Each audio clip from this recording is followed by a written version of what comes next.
introduce yourself to our site visitors, please? Hi, my name is Brett Scallions, and I've been an alcoholic for, no, I'm kidding. Brett Scallions from the band That Fuel. kind of video. Great. Well, how are you enjoying Carolina Rebellion so far? You guys are hitting the festival circuit hard this year. Yeah, no, it's great. I always love doing stuff like this because, we not only get to play a fun show for thousands and thousands of tens of thousands of fans, but we also get to see a lot of old friends too, between the guys from Alter Bridge and Five Finger Death Punch and Kid Rock and Stained and stuff. So it's always good to see some old buddies. So I heard it's like summer camp, like everybody's gets a reunion. Exactly, it's like a family reunion up here, man. So it's good stuff. Absolutely. So what can you fill me in? What's been going on with the band? I know there's been some news. Some news, yeah. We released a new record on March 4th, and it came out of the gate really nice and strong, and we had a #1 song on Billboard, or #1 record, I should say, on Billboard on the rock charts. So That's Soul to Preach, right? well, the first single was Soul to Preach too. The actual record came out #1 though. So. Oh, wow. So yeah, we've done really well so far. So and we've been out supporting it and touring and playing shows, and the fans have been amazing as always. It was exactly what you hope for, so good times. So can you take me in the recording process for the album and tell me what the mindset was like for like one or two tracks in particular? For one or two tracks in particular, like That stand out to you? oh, every song is its own kind of entity, and like when I write songs, I'm never trying to make one flow into the next kind of thing. And when we went in to make this record, I had a batch of songs that I'd been writing over the years, and I didn't even know what I wanted to do with them. I didn't know if they were going to be Fuel songs or if they were going to be Brett Scallion's solo song record or what it was going to be, And so I just been writing for the sake of venting out what I wanted to say. And that worked to my advantage for sure, And then I started writing with my guitar player Andy Anderson and my bass player Brad Stewart, and those guys are very creative and very artistic too, and they had some great song ideas to start from, and we would throw out some guitar melodies or whatnot and stuff, and I would take them back and I would just sit with them and try to find where they needed to be, and then we would rehearse and write with them and finish them out, and it's the artistic process that you really always hope for, and just kind of work collectively together to try to find a common ground and make the songs the best that they can be. So what's always fascinating to me coming from a songwriter's perspective is the ability to tell a whole story and evoke an emotion in a listener in a 3 to 4 minute time frame. Is that, how does that work, the process work for you? That's the hardest part, man. It really is. Lyrically, that's like, musically you can write anything and come up with it fairly, if you know what you're doing, you can come up with it fairly quickly. I feel like, but when it comes to lyrics, man, there's songs on the new record that I wrote 3 or 4 different sets of lyrics for before I actually felt like, okay, this is the one. Yeah, exactly. And with me with a song, I always try to start the song, and I always try to finish the story. At the end of the song, the story is done. Give you one thing about that is I learned that from country music, because country music is like, I grew up in Tennessee and listening to. You are absolutely right though. When I think about country music, there's stories, and there's always a period at the end of the sentence, and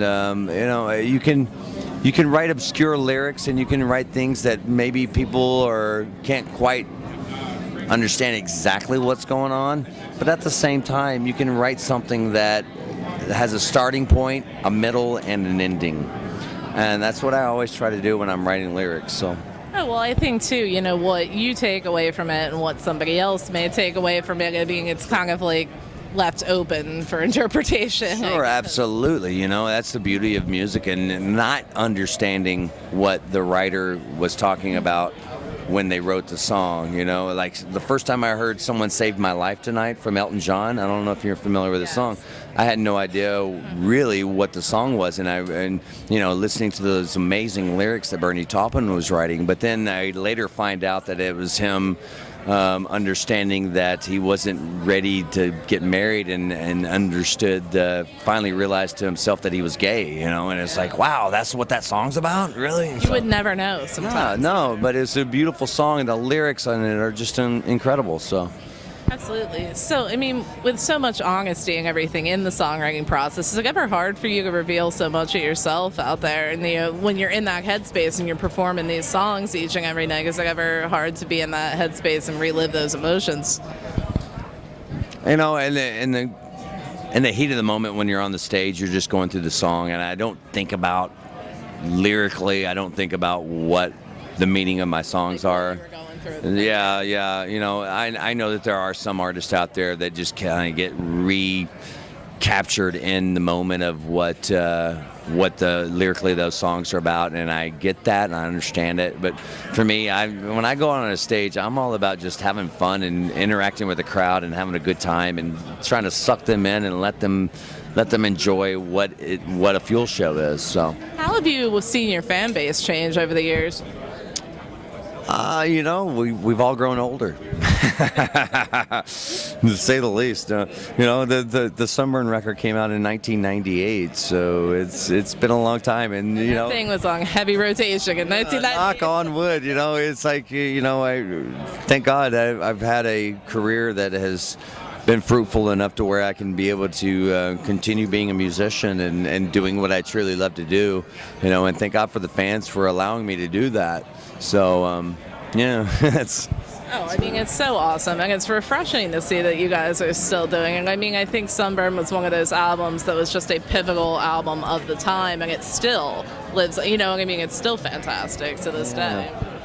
I can honestly say, looking back on it, I listened to that record not too long ago just to kind of listen to it and see how we did and stuff. And you know, after I listened to it, I thought, you know what, we did it right.